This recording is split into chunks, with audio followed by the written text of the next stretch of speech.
Décortica santé. ñu ngi leen di nuyu di am mbégte bu baax a baax di leen dalalaat seen émission Décortica santé ci ITV ni ñu waxtaanee tey jafe-jafe ci wàllum rein olof di ko wax roño ndax xamoon ngeen ne téeméer boo jël juróomi fii ci Sénégal am nañu jafe-jafe ak seeni roño mu doon ay organes yoo xamante ne am na solo loolu toppatoo sa wérgu yaram la te it suñu façon yi lekkit mën na affecté bu baax a baax suñu ay roño moo tax tey ñu koy waxtaanee ànd ceeg néphrologue bi di docteur di professeur Abdou Niang ñu ngi lay nuyu. ñu ngi lay fay. may fàtte ne yow yaa jiite service néphrologie bu hôpital Dalal Jàmm bu Guédiawaye ñuy am mbégte bu baax a baax di la retrouver ci plateau bi. merci jërëjëf Adama. balaa ñuy dugg ci sujet bi dañuy seetaan reportage yu nga xamante ne Amago Robé ñoo moo ko amal ci wàllu boobu dellu ci waat. góor gi ñu dajeek moom fii ci Gueule Tapée wérgu yaramam jaral ko lu ne ba tax na mu ñuy xamal ni moom day taxaw temm di saytu saa su ne lu ñuy togg ci biir këram. toujours ma wax leen ko mais su nekkee ne new ma fa nii ñoom xam nga góor du toog des fois rek ñu sàcc def ko waaye nag man nee naa leen wax naa leen ne bëgguma ko su ñu xamee ne maa ngi fa moom damay dem ca ndugalo di ko xool ndax ñoo new fa am déet waaw. yaa koy vérifier sax sa bopp. man sama bopp waaw maa koy vérifier sama bopp affaire yooyu yëpp man loolu tax na ba du ma ndekkee fen ay toog ndekki fii ndekki yëpp du ma ko def sama kër laay ndekki. ay misaal yuy wan nit ki ni moom la amee yenn saay dañuy faral di yéex a fësal seen bopp. insuffisance rénale bokk na ci feebar yu gën a lëndëm te itam gën a doy waat ci jàngoro yi bu la dalee nag say roño lay daldi gàllankoor ba duñu mënati def seen liggéey nu mu waree maanaam di segg deret ci sa biir yaram. ngir xam ndax askan wi xam nañ bu baax lu muy wundu samp nañ laaj bile. looloo yore nit ki kat roño moom bu ñàkk moom daal presque pare nga moo tax xanaa mag ñi ñoo ko xam waaye xale yi ñoom yëguñu yooyu. xam naa ko kay parce que mooy tax nga dund boo ko amulee xam nga sa dund dafa day am na lu bari lu ci manqué comme ni xol bi di def ci yow noonu la roño bi di def ci yow parce que soo amee problème mu xol da ngay am problème. waaw xam naa importance bi tuuti parce que man maa ngi siy bàyyi xel ci sama yaram par exemple li may alimenté wax xam naa lu baax ci man ak li nga xam ne daf may sonnal bu ma ko jëlee. marché Sandaga ñu fekk ko ci biir boutique-am jaaykat bi suba ba ngoon fii la koy fekk mu yëngu ci jaayu maillot ak i blouson waaye nag lu muy lekk ak tàggatoom fàttew ko ginnaaw ndax saa su ne mu ñuy xamal ni dina ci bàyyi xel. waaw chaque jour man chaque jour saa bu ma wàccee damay entraîner waaw parce que lekk ba pare tëdd wala soit xam nga toute la journée nga toog surtout ak liggéey bi sooy xool liggéey bi chaque jour du matin au soir da ngay toog waaw c'est daf si baax quoi soo wàccee nga def sport quoi. moom mi mu ñuy xamal ni itam xam na bu baax lan mooy solos roño ci yaramu nit. waaw rein moom mooy segg deret. rein mooy segg deret waaw te bon ñi muy gën a dal ñuy gën a am problème mu rein mooy mag ñi quoi waaw te seetlu neen léegi la plupart jeunes yi aussi daf leen di commencer di dal mu doon affaire bu yéeme daal waaw ñu soit daal médecins yi gën ci wax ak jeunes yi ñu xam lan mooy causer loolu quoi loolu dina ci am solo. mu nekkoon reportage bi nga xamante ne Amago Robé ñoom moo ñu ko defaloon ci mbedd Ndakaar yi comme nu ngeen ko nemmee ko professeur sénégalais yu bëri dañuy dégg rein waaye xamuñu lan mooy rein ak lan lay jëriñ tey jii boo ñu doon wax njëriñu ay roño lan lay doon. waaw jërëjëf Adama ci laaj boobu nga ma laaj alors roño nag buñ ko bëggee xam dafa nekk ñaari cër yoo xam ni si ñoom ñi ngi fii ci sunu wet yi donc roño mooy tur bi nga xam si ci wolof noonu leen ko gën a xamee. ñoom nag li ñuy liggéey ci yaram bi li ci gën a am maanaam moom mooy dañuy segg deret. mën nañu xayma ni boo xëyee tey ci suba juróom-ñetti waxtu ba suba juróom-ñetti waxtu ñaari roño yooyu ñoom segg nañu ñaar téeméeri liitaru deret. te ñun suñu biir yaram juróom-benn liitaru deret rek moo ci nekk. ba pare bu ñu seggee ñaar téeméeri liitaru deret yooyu yow li ngay tuur ndox ci bés bi ñaari liitar la. donc man li mu segg li ci ëpp daf koy delloowaat ci yaram bi mu dem raxasiwaat yaram bi indiwaat mbalit mi ci biir looloo tax moom dañ naan mooy seggkat bi moom mooy ki nettoyer loolu lañ ko gën a xamal mais nag am na yeneen fonction yu am maanaa yoo xam si dañ ko xaw a umpale. moom mooy dafa am ndox moo xam ne si dañ koy liggéey ci biir roño bi di ko sotti ci deret ji ba pare muy lijjanti lu bari ci biir yaram bi loolu la ñuy wax régulation du milieu intérieur mais ba pare bi ñuy gëstu di gëstu ba gis ni tension ci boppam pour mu normal roño bi mooy liggéey benn ndox moo xam si dafa am maanaa ñu koy wax hormone. moom la ñuy wax rénine moom mooy réguler sa tension alors ba pare bi ñuy gëstu di gëstu dem ba xam ni tamit pour deret am il faut que roño am lu mu liggéey sotti ko ci biir deret ji moom mooy benn hormone bu ñuy wax érythropoïétine érythropoïétine nag dem na ba siiw lool bi problème mu dopage amee. ba nga xam si nit ñi dañ koy pikiiru maanaam seen deret di yokk mais érythropoïétine boobu roño moo koy liggéey ba pare nag ñu dem aussi gis yeneen i hormones yoo xam ni si comme ay prostaglandine yooyu tamit roño bi moo koy liggéey. alors donc roño bu njëkk dañu yaakaaroon ne rek moom segg deret génne saw rek lay def ci yaram bi ndekete yu am na yeneen cër yoo xam si yu am maanaa moom lay def ci biir yaram bi pour que nit ki mën a dund normalement. yan lekk ñoo mën a vraiment affecté suñu rein. waaw gis nga li tax loolu am maanaa moom mooy dañ koo expérimenté ci yeneen réew gis ni bi ñu demee ba waxtaan ak askan wi ba ñu gën a xam na nuy lekkee dafa wàññi feebar yooyu ci seen réew. alors benn bi ci gën a fës bi gën a am maanaa mais moom moo xëy na moo ciy gën a jafe. moom mooy wàllu xorom bi ak lekku sénégalais yi. c'est-à-dire que gis nañ ni lekk bu bari xorom moom mooy joxe feebaru tension bu yokku mais moom mooy joxe aussi doye di roño ñu ni bon nan la ñu war a def pour que askanu Sénégal ñu waxtaan ak ñoom ba ñu wàññi wàllu xorom ci seen biir ñam. mais loolu d'abord dañ ciy waxtaan ak jigéen ñi parce que jigéen ñi ñoo nekk ci waañ bi mais li ñu gis moom mooy bu ñu nattee ku ci nekk li ngay lekk ci xorom ci bés bi boo jëlee tubaab bi moom lu muy lekk fukki gramme la ci bés bi. boo gisee nag doomu Sénégal bu ñu ko nattalee li muy lekk ci bés bi moom dana lekk 100 grammes par jour ci xorom. alors ba pare nit ku ñuul moom yaramam dafa sensible ci xorom looloo tax ñoom ñooy gën a def tension mais ba pare tension bi ñuy def moo gën a bon tension bi tubaab biy def. ba pare ñooy ëpp lu ñuy def doye di roñ waaye ñu ni bon loolu buñ ko bëggee def nan la ñuy def mooy d'abord ñu xamloo nit ñi ni leen tey jii ku ci nekk boo demoon ba ci sénégalais bi jigéen ji bu tibbee tibb xorom bi muy def ci bool bi ñu fexe ba tibb boobu mu wàññi ko genn wàll gi walla ceer bi mu def ko ci boolam bu boobaa non seulement dana aar wér-gu-yaramam mais dana aar wér-gu-yaramu njabootam. te lekk dañ si def xorom ba pare day amaale ay bouillon. jërëjëf léegi gis nga boobu man moo tax toujours bu ñu yóbboo problème bi ci débat wu bouillon dama naan coow li du foofu parce que bouillon dolli la mais la ñuy def dafa ëpp d'abord. mais xam nga kuñ ne li ngay def da nga ëpp li ngay def ëpp na waxuñu waxu dolli moom waru faa jaar mais la ñuy def la ñuy tibb ci xorom di ko def ci bool bi moo bari. alors leneen li nga ciy seetlu aussi mooy tey jii bu ñu demee ci ñamu tubaab yi boo ko joxee sénégalais mu ne la dafa lewet wala ñamu tubaab la mais la ñu xamul mooy xorom sa moo ca néew mais néew boobu nag moo leen di aar ci feebaru tension moo leen di aar ci feebaru roño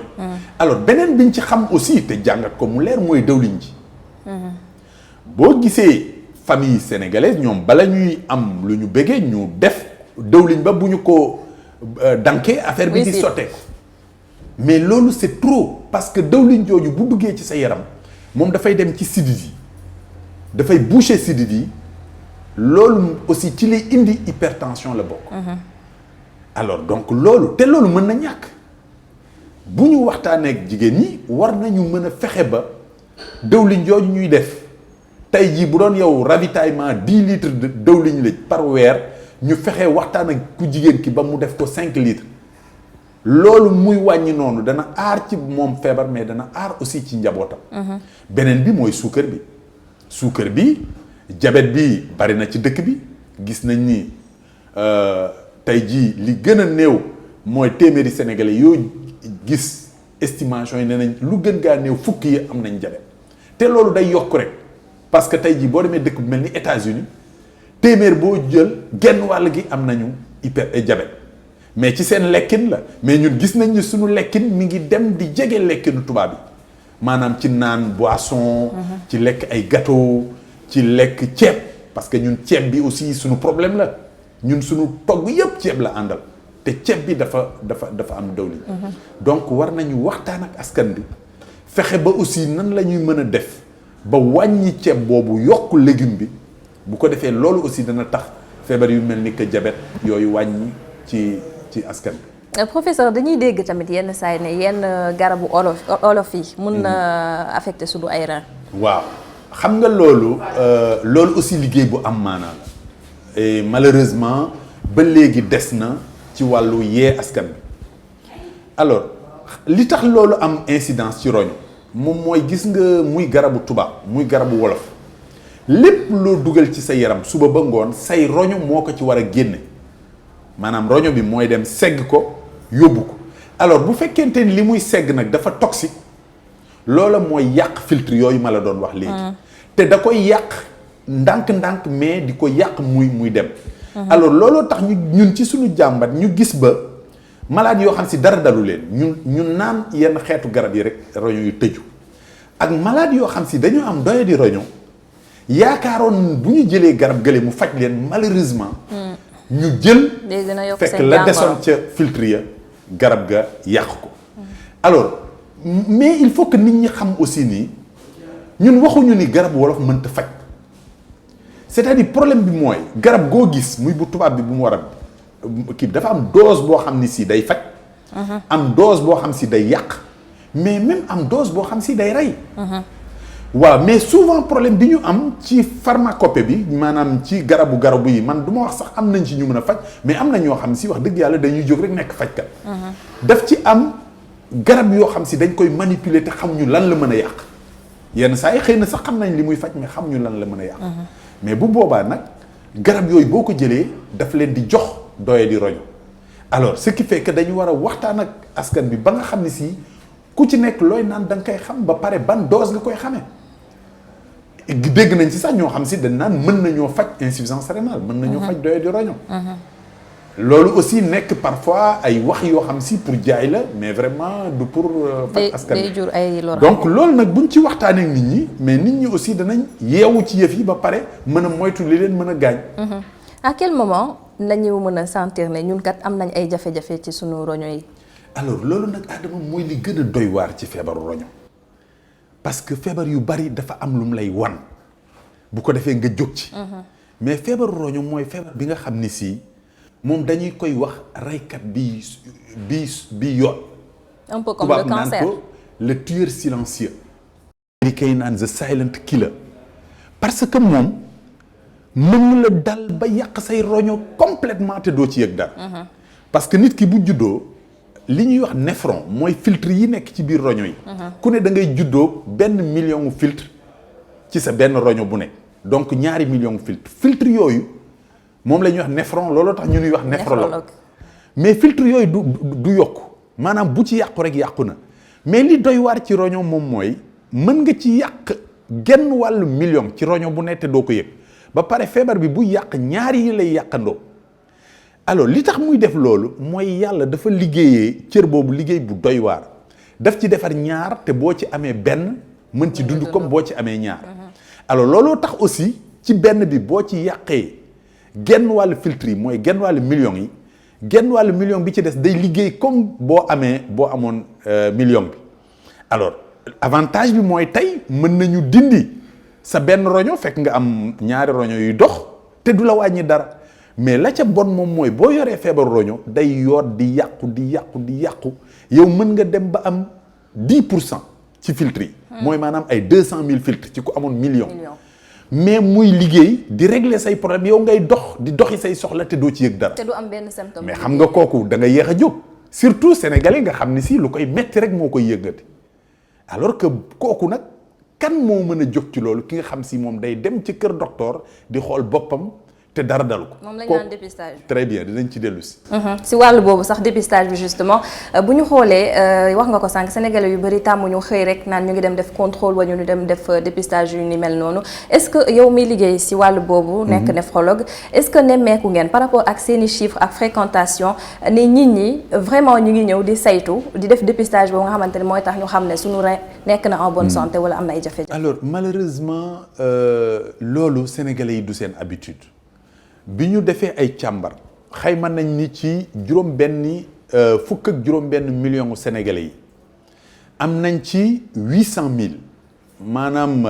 juróom-ñetti téeméer ci ay junni yoo xam ni si ñi ngeeg feebaru roño bi mais li ci gën a doy waar moom mooy lu ëpp ci ñoom xamuñu ni am nañu ko. te li taxoon ñu war a mën ne xam nañu ko moom mooy ñu dem spontanément maanaam jóg seeti docteur ñu defal leen ay analyses yoo xam si moo nuy wan ndax ñii seen roño mi ngi liggéey normalement wala liggéeyul normalement mais ñoom du ñu xam loolu. alors foofu aussi looloo tax di yee nit ñi ci wàllu dépistage dafa am maanaam parce que feebaru roño boo ko teelee gis mën nga ko faj ba sa roño du yàqu. mais boo ko yéexee gis daanaka daf lay yóbbu dialyse.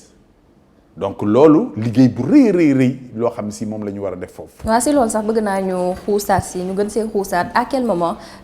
feebaru roño lay yóbbu nit ki mu dem defi dialyse. alors xam nga dañ ni yàqu-yàqu roño maladie rénale chronique moom dafa am juróomi stade maanaam ñaari stade yu njëkk yi sa roño mi ngi liggéey normalement ba léegi mais bu demee ba nga xam ni si roño yi commencé na doyadi. kooku mooy stade 3 bi ñetteelu stade bi foofu déjà bu ñu la fa gisee mën nañu fexe ba du yeex du gaaw a dem. boo demee ba ci ñeenteelu stade bi foofu moom yëf yi tar na foofu ngay commencer gis. les premiers signes mooy malade bi di gaaw a sonn parce que am na problème mu deret wala malade bi bu doxee tuuti fatigué wala xelam di teey mais nag bu demee ba ci 5e stade bi booba xayma nañ ni maanaam 90%. maanaam fukk yoo jël juróom-ñeent yi ci ay filtre bu boobaa si ñëpp dañuy feeñ day fës kooku bu demee hôpital dañuy xool dinaa ci dellu siwaat léegi li ñuy wax créatinine parce que loolu moo ñuy permettre ñu xool mbalit mi ci biir deret ji gis ni dafa kawe ba jéggi dayo bu boobaa nag dañ naan malade bii moom ay roñoom ñoom rek mënatuñoo segg deret ji pour deret ji set. il faut mu am lu leen jàppale. loolu moo indi histoire u dialyse. mais dialyse liñ koy dégg dañ koy coow. cher na Sénégal. faj bi cher na. tolluwaay bi tey. lan la parce que chaque fois dañuy dégg malade yi di ñaxtu. di wax ne vraiment sonn nañ ci dialyse bi ndaxte dafa cher. te ñëpp seen ñu si bëri seen loxo jotu seen ginnaaw. moo tax ñuy jàmbat ci traitement boobu dialyse bi. waaw man gis nga boo demee réewu tubaab yi am doole foofu képp ku fa am feebaru roño ba mu yegg ci stade boobu dañ lay dialyse mais bu ñu la xaymaa ni tey jii réew mu toll ni France ak bariwaay dooleem at mu jot dana dépenser 3500 milliards ñetti junni ak juróomi téeméer ci ay milliards ci sunu alal pour faj ña am feebar ba ca dëkk ba te ñooña ñi ngi toll ci 70 000. kooku bariwul comparé ak Sénégal. moo lay won ni dialyse dafay jël alal ju bari. mais loolu bari na ci médecine ay faj yoo xam si dañoo cher mais dañ ni faj bu cher nag boo ko bëggee daw ñaar rek moo la ci mën a kii mooy nga def prévention fagaru moo gën faju maanaam li nga mën a def nga def ko ci aar ba feebar bi du la dal. ba pare bu la feebar bi dalee nag ñu xool nan la ñuy amee solidarité mooy maanaam ñi dara dalul ñooy àndandoo. pour faj ñi feebar. loolu rek moo mën a génne réew yi ci dialyse ci boppam moo cher parce que li ciy dem déjà xam-xam bu cher la mais li ñuy def ci paj mi aussi dafay cher loolu moo waral ñuy dégg. mais loolu tamit est-ce que ça dépend pas des pays parce que bu ñu xoolee dëkk bu si mel ne Côte d'Ivoire. ak Gambie gi sax Mauritanie boo xoolee dialyse bi li ñu ko fay defee moo gën a néew que li ñu koy defee Sénégal. waaw loolu aussi il faut que ñu relativiser ko parce que ñun quand même am nañ chance gis li xew ci réew yi ñu wër nii am na gaa volonté politique moom mooy réew mi organiser wu pour soqaliku mais vraiment nag il faut que ñu reconnaître que li am Sénégal effort yu rëy la xam nga lu tax mu nekk effort yu rëy parce que tey jii ci Sénégal am nañu junni ak téeméeri malades yu fiy dialyse mais mën nañ ne juróom-ñetti téeméeri yëpp état moo leen di jël en charge dans le public te pratiquement daf leen di jël gratuitement. pratiquement. waaw ci 800 yi et am nañu aussi effort boo xam si def nañ fi actuellement ñu ngi ci ñaar fukki centre de dialyse ci biir réew mi. Mais boo demee dëkk yi ci des mbir yi demeewul noonu. ba pare nag aussi Sénégal dafa jóg ci def qualité traitement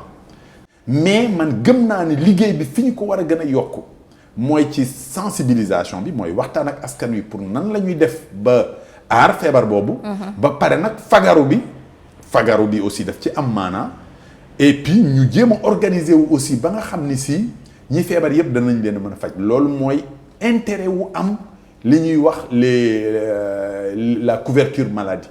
C'est-à-dire nit ñi àndandoo di cotiser ndoo ba nga xam si ku feebar ñu mën la faj loolu dafa am maanaa parce que réew yi am doole loolu moo leen ci génn. am na solo en tout cas merci beaucoup professeur Abdou Niang may fàttali rek ne néphrologue nga te yaa jiite service néphrologie bu hôpital Dalal Jàmm bu Guédiawaye ñu ngi am contenté bu mag doon la recevoir ci plateau Décortica Santé. merci beaucoup jërëjëf. yéen tamit ñu ngi leen di jaajëfal bu baax a baax si li ngeen àndoon ak ñun si Décortica Santé gis ngeen comme ni ngeen ko gisee ñu doon waxtaanee feebaru roño façon ngi lekkin bi ak yenn comportement yoo xamante ne mën nañu andil ay jafe-jafe si sunu ay rein olof di ko wax roño ñu ngi leen di jox dig daje fi lekk fukki fan ak juróom ci ITV ngir beneen numéro.